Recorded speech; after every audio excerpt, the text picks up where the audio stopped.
कहानी अपने जैसे लोग। लेखिका कांता निशा। इस नए फ्लैट में आए हमें 6 महीने हो गए हैं। आते ही जैसे एक नई जिंदगी मिल गई है। कितना अच्छा लग रहा है यहाँ। खुला व स्वच्छ वातावरण, एक ही डिजाइन के बने 10-12 पंक्तियों में खड़े एक ही रंग से पुते फ्लैट, सामने लंबा चौड़ा खुला पार्क जिसमें शाम के समय खेलने के लिए बच्चों की भीड़ लगी रहती है। पार्क से ही लगती हुई दूर दूर तक फैली सांवली नई बनी चिकनी नागिन सी सड़क, जिस पर एक आध कार के सिवा अधिक भीड़ नहीं रहती। कितना अच्छा लगता है ये सब। हंसते खेलते हम दूर तक घूम आते हैं। इन 6 महीनों से पहले जिस जगह 3 महीने गुजार कर आई थी, वहां तो ऐसा लगता था जैसे बदहाली में कोई एक कोना हमें रहने के लिए मिल गया हो। पुरानी दिल्ली में 2 मंजिले मकान के नीचे के हिस्से में कमरा रहने को मिला था। धूप का तो वहां नामो निशान नहीं था। प्रकाश भी नीचे की मंजिल तक पहुंचने में असमर्थ था। आधे कमरे में मैंने रसोई बनाई हुई थी, आधे में सोना होता। एक छोटी सी कोठरी में नल लगा था, जिसे बर्तन साफ करने व कपड़े धोने के अलावा नहाने के काम लाया जाता था। ये तो अच्छा ही हुआ कि दिल्ली आने के कुछ महीनों बाद ही ये सरकारी फ्लैट बनकर तैयार हो गया। नहीं तो शायद जीवन या तो उसी बदहाली में बिताना पड़ता या नीरज को नौकरी ही कहीं और तलाश करनी पड़ती। अपने इस नए मकान को मैं और नीरज थोड़ा थोड़ा कर इस तरह सजाते रहते जैसे हमें अपने सपनों का महल मिल गया हो और हम अपनी पूर्ण शक्ति के साथ उसमें अपनी संपूर्ण कल्पनाओं को साकार होते हुए देखना चाहते हो। हम दोनों बहुत खुश थे। पर एक दिन शाम को नीरज ने पीछे वाले बरामदे में खड़े होकर अपने सामने की विशाल कोठरियों पर नजर गड़ाते हुए कहा, यहाँ और तो सब कुछ ठीक है, लेकिन अपनी पिछली तरफ की ये जो बड़े बड़े लोगों की कोठियां है ना, इतनी बड़ी बड़ी, न जाने क्यों आंखों से उतरकर मन के भीतर कहीं चुभ सी जाती है। इनके सम्मुख रहकर हीनता का आभास सा होने लगता है। इनके अंदर झांक कर देखने की कल्पना मात्र से बदन सिहर उठता है। सोचता हूँ कि कहाँ हम और कहाँ ये लोग। मैं आश्चर्य से नीरज के मुंह की ओर ताकती रह गई। अरे, ये विचार कैसे आया आपके दिमाग में कि हम इन लोगों से हीन हैं? बड़ी कोठी में रहने और धनवान होने को ही आप महत्व क्यों देते हैं? असली महत्व तो इस बात का है कि हम जीवन को किस प्रकार से जीते हैं और थोड़ा पाकर भी किस तरह अधिक से अधिक सुखी रह सकते हैं। आज के युग में धन का महत्व बहुत अधिक है शीला। कई बार तो यही सोचकर मुझे बहुत दुख होता है कि हमें भी किसी बड़े धनवान के यहाँ जन्म क्यों नहीं मिला, या फिर हम इतने योग्य क्यों नहीं हो सके कि हम इतना पैसा कमा सकते कि दिल खोल कर खर्च करते। ये सब आपके दिल का वहम है। ये सोचना ही निरर्थक है कि हम किसी से कम हैं। देखिए, हमारे पास सब कुछ तो है, हमें इससे अधिक और क्या चाहिए? आराम से गुजर हो रही है। मुझे लगा मैं नीरज को आश्वस्त करने में काफी सफल हो गई हूँ, क्योंकि उसके चेहरे पर संतोष के भाव दिखाई देने लगे थे। हम दोनों प्रसन्नता पूर्वक शाम की चाय पीने लगे। इतने में 5 वर्षीय बेटा पंकज दौड़ता हुआ आया और बोला, मम्मी देखो, ये सामने वाली कोठी का सनी है ना, उसके लिए आज उसके पापा एक नई साइकिल लाए हैं, 3 पहियों वाली। हमें भी ला दोगी ना? चाय का घूंट मेरे गले में ही अटक गया। मैं नीरज की आंखों में झांकने लगी। उसकी जीभ तैयार मिली। अब ला दो ना 100 रुपए की साइकिल, या अभी जो लेक्चर झाड़ रही थी उससे खुश करो अपने लाडले को। कह रही थी सब कुछ है हमारे पास। पंकज अनुनय भरी दृष्टि से मेरी ओर निहारे जा रहा था। सच बताओ मम्मी, लाओगी ना मेरे लिए भी साइकिल? मैंने खींचकर उसे गले से लगा लिया। देखो बेटा, तुम राजा बेटा हो ना, दूसरों की नकल नहीं करते। हाँ, जब हमारे पास रुपए होंगे हम जरूर ला देंगे। मैंने उसे बहलाना चाहा था। क्यों? हमारे पापा भी तो दफ्तर में काम करते हैं, रुपए लाते हैं, फिर आपके पास क्यों नहीं है रुपए? वो अपनी बात पूरी करवाना चाहता था। अच्छा, ज्यादा नहीं बोलते, कह तो दिया ला देंगे, अब जाओ तुम यहां से। मैंने क्रोध भरे शब्दों में कहा और पंकज धीरे धीरे वहां से खिसक गया।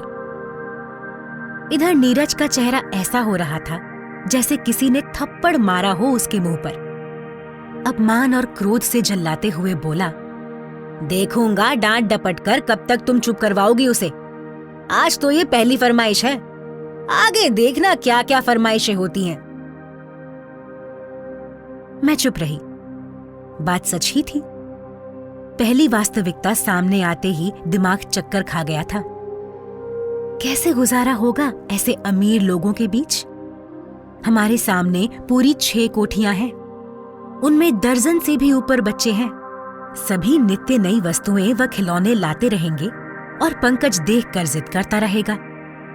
कहां तक मार पीट कर उसकी भावनाओं को दबाया जाएगा? मैं पंकज के भविष्य के बारे में चिंतित हो उठी। कितने ही अक्ल के घोड़े दौड़ाए, पर कहीं कोई रास्ता दिखाई नहीं दिया।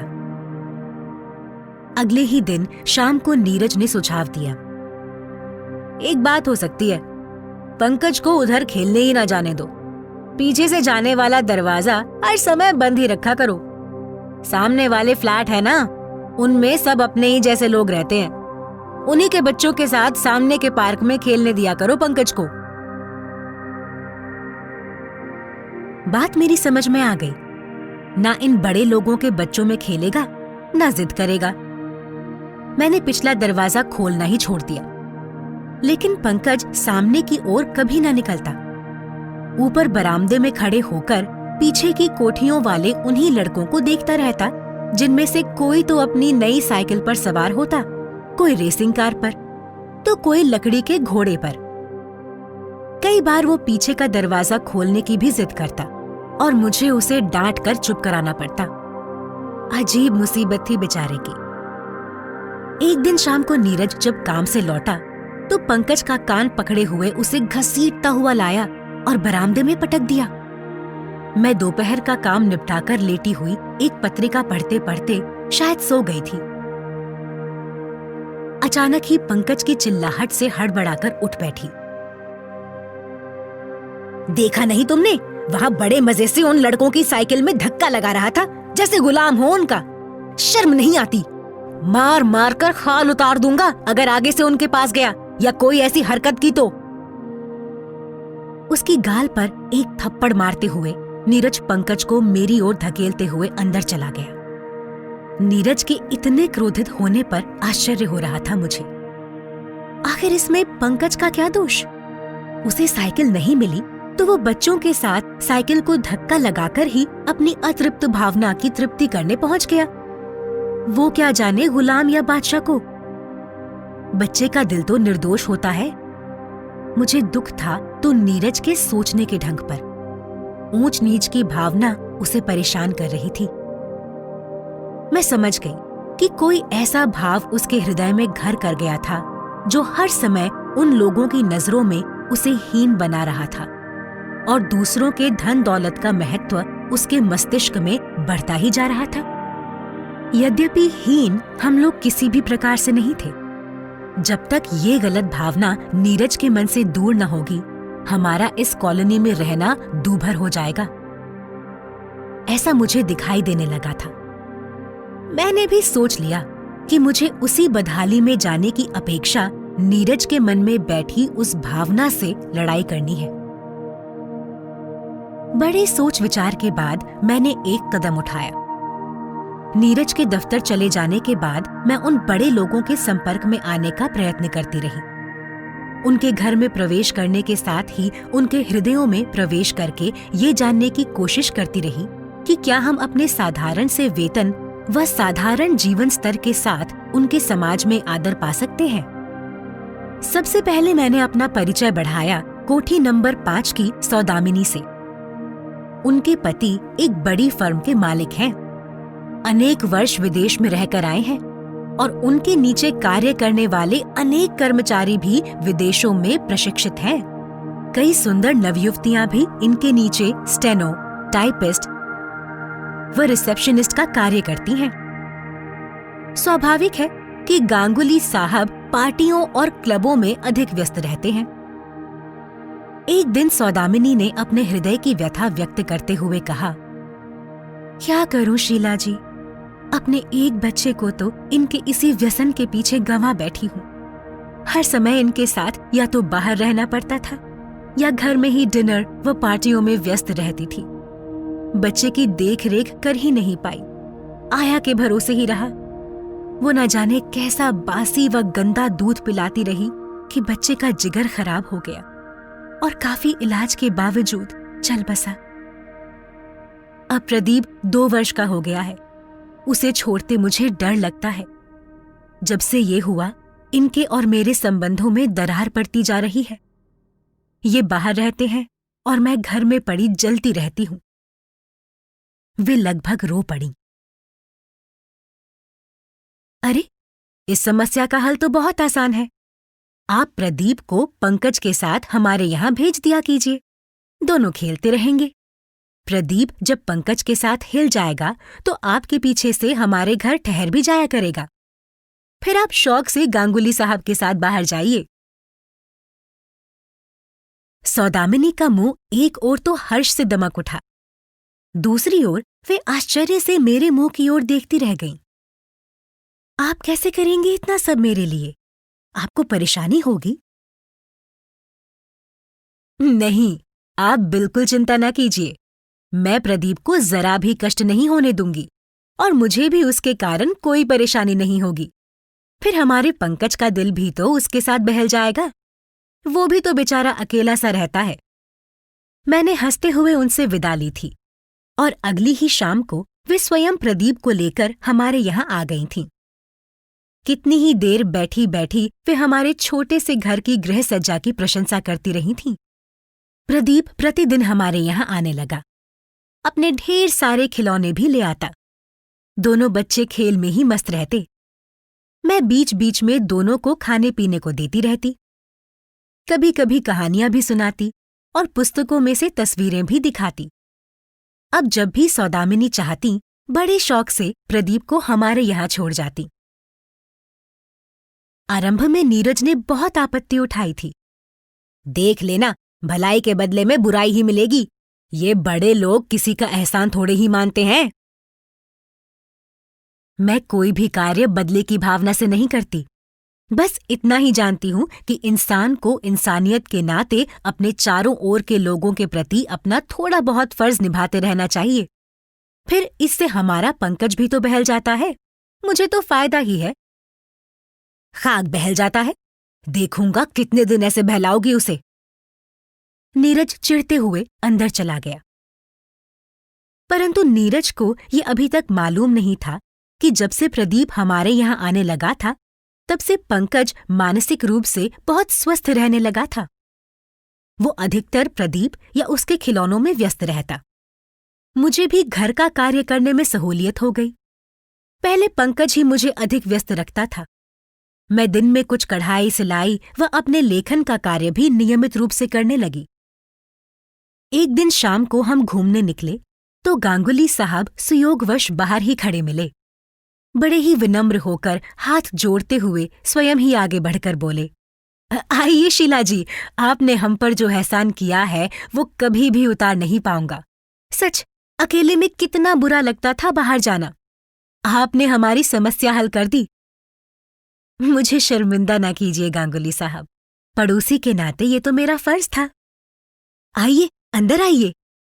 वे हमें अंदर ले गए। सौदामिनी भी आ गईं। काफी देर बैठे बातें करते रहे। बातों के दौरान ही मैंने गांगुली साहब को जब अपना छोटा सा ये सुझाव दिया कि आधुनिक युग में रहते हुए भी घर से बाहर उन्हें इतना व्यस्त नहीं रहना चाहिए कि पत्नी घर में ऊब जाए, वे कहने लगे, हाँ, मैं स्वयं ही आपके इस सुझाव के बारे में सोच चुका हूं। मैंने परसों ही आपका लेख पढ़ा था। आपके विचार वास्तव में सराहनीय हैं। मैं तो बहुत खुश हूँ कि आप जैसे योग्य, प्रतिभावान और कर्तव्यनिष्ठ हस्ती इस कॉलोनी में आई। इतना कहकर वे जोर से हंस दिए। हम खुशी खुशी बाहर निकलकर घर के सामने आए ही थे कि देखा पंकज और प्रदीप दोनों साइकिल से खेल रहे हैं। आश्चर्य तो नीरज को तब हुआ जब उसने देखा कि पंकज तो गद्दी पर बैठा है और प्रदीप उसे धक्का दे रहा है। देखो तो सही, कैसे बादशाह की तरह गद्दी पर जमा बैठा है और उससे साइकिल खिंचवा रहा है। कहीं मिसेस गांगुली ने देख लिया तो। वे कितने ही बार बच्चों को ऐसे खेलते हुए देख चुकी हैं। कोई भावना उनके मुख पर कभी दिखाई नहीं दी। सब आपके दिल का वहम है। मैंने उचित अवसर देखकर कहा और वो चुप हो गया। शायद वो अपनी गलती अनुभव करने लगा था। एक इतवार को दोपहर का शो देखने का प्रोग्राम था। मैं नहाकर जल्दी से कपड़े बदल आई थी और घर में पहनने वाली अपनी साधारण सी धोती को मैंने बरामदे में ही रस्सी पर डाल दिया। नीरज कुछ देर पीछे वाली कोठियों की ओर बड़े ध्यान से देखता रहा। फिर मेरी धुली धोती को उसने रस्सी से उतार फेंका और बोला, इस 20 रुपल्ली की धोती को इन लोगों के सामने सुखाने मत डाला करो। देखो वो 6 नंबर वाली देख देख कर कैसे हंस रही है। ये देखकर कि तुम्हारे पास ऐसी ही सस्ती धोती है पहनने को। क्या कहेंगे ये सब लोग? इसे सुखाना ही था तो उधर बाहर बगीचे में तार पर डाल देती। आप तो बेकार हर समय वहम करते हैं, उल्टा ही सोचते हैं। किसी को क्या मतलब है इतनी दूर से ये देखने का कि हमारी घर में पहने जाने वाली धोती कीमती है या सस्ती? कोई किसी की ओर इतना ध्यान क्यों देगा भला? मैं भी जरा क्रोध में बोलती हुई धोती को उठाकर बाहर डाल आई थी। बहुत दुख हुआ था नीरज के सोचने के ढंग पर। फिल्म देखते हुए भी दिल उखड़ा उखड़ा रहा, परंतु मैंने भी हिम्मत न हारी।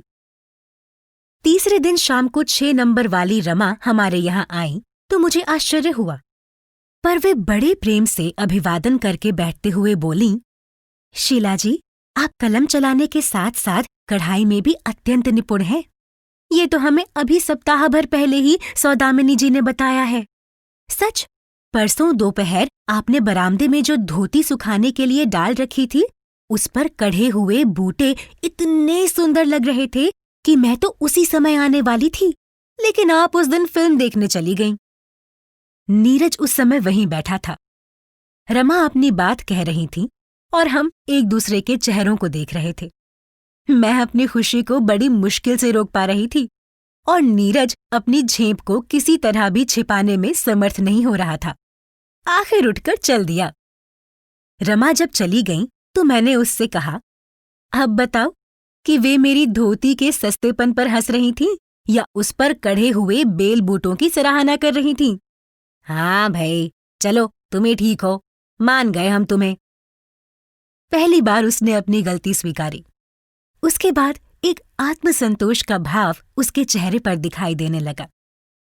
इस कॉलोनी में रहने का एक बड़ा लाभ मुझे ये हुआ कि मध्यम और उच्च वर्ग दोनों ही प्रकार के लोगों के जीवन का अध्ययन करने का अवसर मिला। मैंने अनुभव किया बड़ी बड़ी कोठियों में रहने वाले व धन की अपार राशि के मालिक होते हुए भी अमीर लोग कितनी ही समस्याओं व जटिलताओं से जकड़े हुए हैं।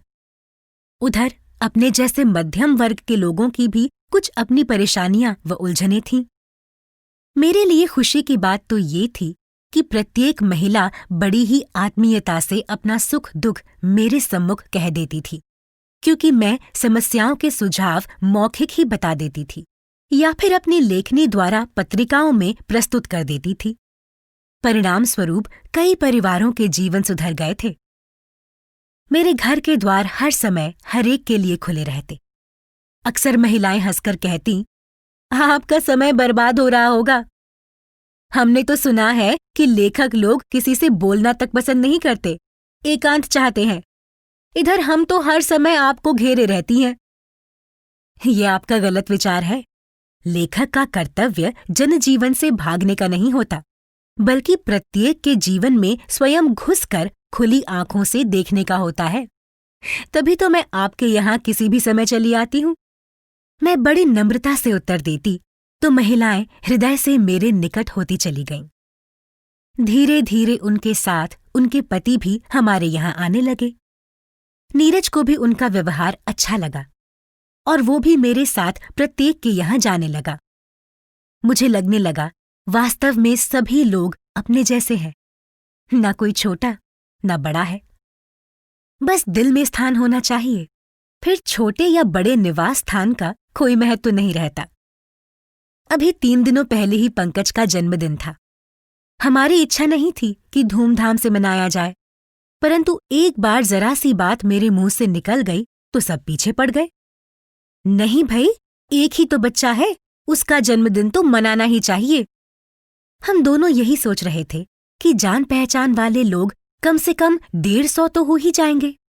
कैसे होगा सब? इतने सारे लोगों को बुलाया जाएगा तो पार्टी भी अच्छी होनी चाहिए। इतने बड़े लोगों को मुझे तो अपने यहाँ बुलाने में भी शर्म आ रही है, और ये सब पीछे पड़े हैं। कैसे होगा? नीरज बोला।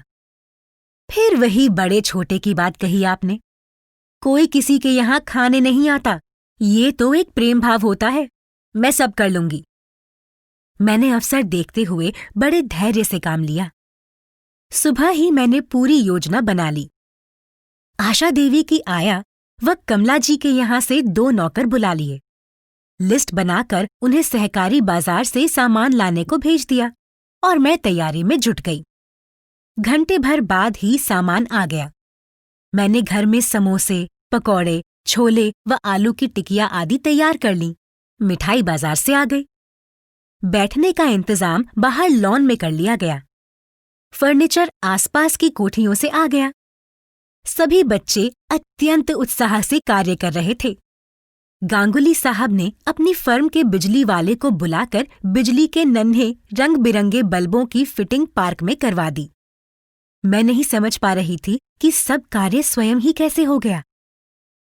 रात को 12 बजे तक जश्न होता रहा। सौदामिनी जी के स्टीरियो की मीठी धुनों से सारा वातावरण आनंदमय हो गया। पंकज तो इतना खुश था जैसे परियों के देश में उतर आया हो। इतने उपहार लोगों ने उसे दिए कि वो देख देख कर उलझता रहा, गाता रहा। सबसे अधिक खुशी की बात तो ये थी कि जिसने भी उपहार दिया उसने हार्दिक इच्छा से दिया, भार समझकर नहीं। मैं यदि इनकार भी करती तो आगे से उत्तर मिलता, वाह, पंकज आपका बेटा थोड़े ही है, वो तो हम सबका बेटा है। ये सुनकर मेरा हृदय गदगद हो उठता। रात के 2 बज गए। बिस्तर पर लेटते ही नीरज बोला, आज सचमुच मुझे पता चल गया है कि व्यक्ति के अंदर योग्यता और गुण हो तो वो कहीं भी अपना स्थान बना सकता है।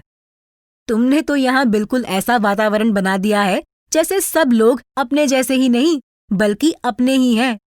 कहीं कोई अंतर ही नहीं, असमानता नहीं। अब मान गए ना मेरी बात? मैंने विजयी भाव से कहा तो वो प्रसन्नता से बोला, हाँ भाई, मान गए। अब तो सारी आयु भी इन लोगों को छोड़ने का मन में विचार तक नहीं आएगा, और छोड़ना भी पड़ा तो अत्यंत दुख होगा। तब इन लोगों की याद हम साथ ले जाएंगे। कहकर मैं निश्चिंत होकर बिस्तर पर लेट गई। अभी आपने सुनी स्वस्ति श्री शर्मा की आवाज में कांता निशा द्वारा लिखित कहानी अपने जैसे लोग।